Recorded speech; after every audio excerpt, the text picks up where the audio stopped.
We had a lovely childhood actually there, because I spent some time between the two places, Winchton and here, but this has always been in my heart, sort of. It's that sort of village, it's sort of my home, if you like, it's my base. I went to school there, and there was about 30 pupils, I think, so I used to write the numbers of the pupils, used to write them on the board. And there's about 30 or 31, if I remember rightly. I was always last there because I lived nearest, and I was always last at school. It was the job, I think. Yeah. You went to school there, didn't you? I did go to school there, as my dad did as well, previous. Yeah, I was very happy times at Chearsley School. And then, of course, when Mr Martin arrived and Miss Miller was there, who come from Cuddington, really happy times. And I remember the total eclipse. We done that in the playground.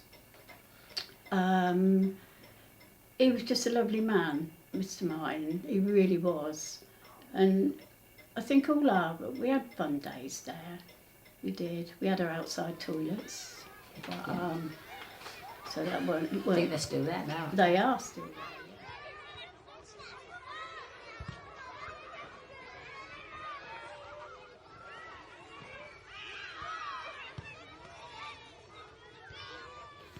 My two sons started at the school when they were 4.5, because Miss Biffin, who was the headmistress, felt that it was much better for children to start school half a day at a time. I'm not sure if the county knew about this, but it did increase the numbers at a time when the school had very few children in it.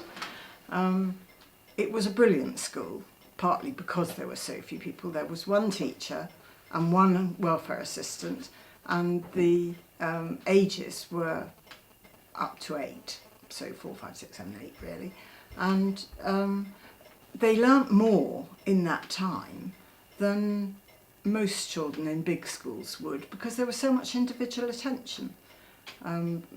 Unfortunately, my older son was the only boy of his age. There were 3 girls and him, and so there was little football and that sort of thing that could be played, so he actually left at 7.5. with a reading age, according to the county, of 11.75. And I think you couldn't have got a better education at the beginning. They had been through Chearsley Playgroup, so they were well able to take advantage of the school, because the playgroup gave them such a good grounding before they began. The school did have its drawbacks. It had outside loos, which were cold and dark, and many a child decided that it wasn't time to get to the loos because of the spiders. But I think it was one of the problems in fighting off its closure. There wasn't anything we could do about the outside loos. We pointed to the roof they'd just put on the year before. You wouldn't close the school when you've only just spent all that money on the roof. Oh no, they said, and it lasted another couple of years. But in the end, it was always going to be lost, unfortunately, because there were 11 children covering 4 years at the end of it. And it just saw my boys through, so thank you very much, school. We ran a babysitting circle on tokens, which were cut up pieces of formica from somebody's kitchen having been redone. And nobody ever thought of making extra ones or anything like that. And these tokens went round and round. The system worked beautifully. We had a babysitting circle in the village, and a large formica square was worth an hour, and half a square was half an hour. And believe these were very, very precious. And it worked because no money was involved. And it worked until there was a function on in the village. At that stage, there were a lot of young mums and babies. Then it seemed to go off for a while, but present day, we've got an awful lot of young mums and babies, and a very thriving baby group going on in the not the church now, the village hall.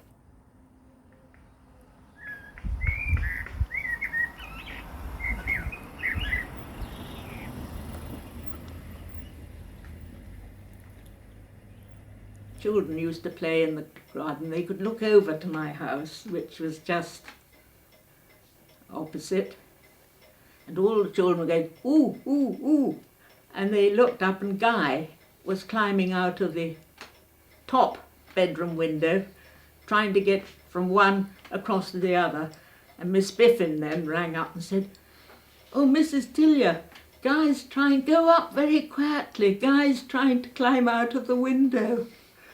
So I said, "Oh, thank you very much." And he didn't get any further, that was lucky.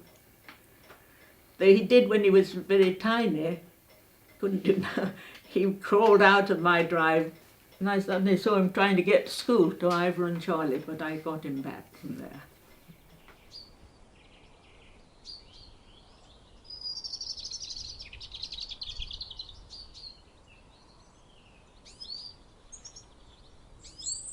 When I was there, Mrs. Tomes was there, and Mrs. Tomes was a strict. Did you know Mrs. Tomes? Yes. Nesta. As I used to go home for lunch to Havendale, and there was the Slutter's shop at the end there, and I used to go and get her cigarettes sometimes. Remember that? Not very often, but I remember that because I went home at lunchtime, different times. And of course, Grandad had an allotment there, didn't he? Yes, he did. He had the school garden, In the school garden. which used to grow lovely strawberries, but Gooseberries. you daren't ever pick them because they were for sale. You didn't pick them. He was a No. wonderful gardener. Because he used to win prizes. I think I've got cards, and there was years before there were show. I think it was Winchenden, Chearsley, and Cuddington. But they'd show, and he used to win prizes at that for his chrysanthemums. He does some lovely things.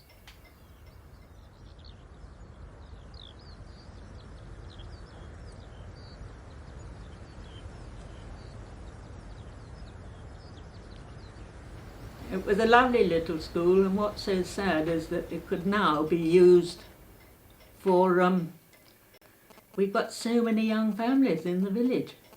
It was sad it went. I was on the school governors, and there was Mary Bowden, who people will remember, and Patience Clowes, all sorts of, and Michael Edmonds, and we were all on this wonderful, well, it should have been wonderful, but they decided they wanted to close Chearsley School, which we fought and fought and fought. Their reasoning was because the boys' lavatories were outside. Boys didn't care where their lavatories were. Anyway, they decided to close Chearsley School, even though they could have closed Dinton or Cuddington, but it had to be Chearsley. And if you look at it now, you think, well, what was the point? We really should have a school. When you look at the number of Chearsley children there are, we should have a school here in Chearsley. I feel quite strongly about that.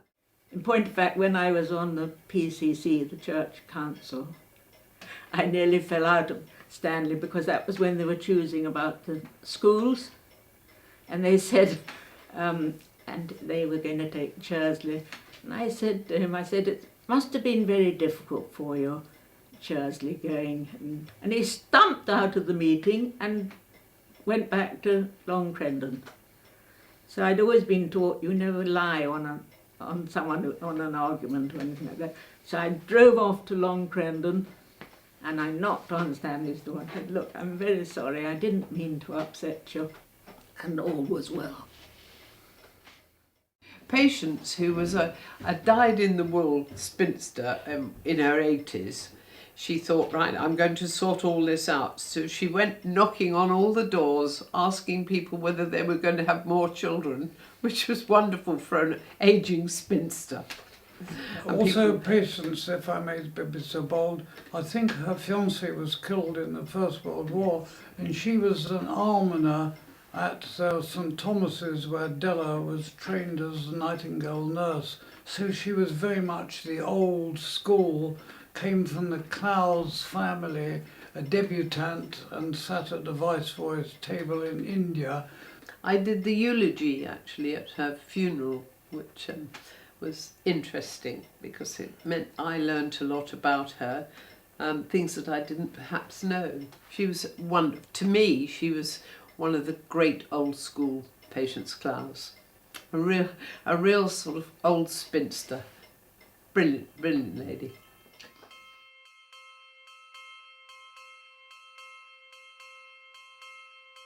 All three boys went to our school, and it was very sad we lost the school. And we lost Chearsley School because it was a council school and Cuddington was a Church of England school. They were both similar in size, and it was sold in 1987 because the county council wanted the money.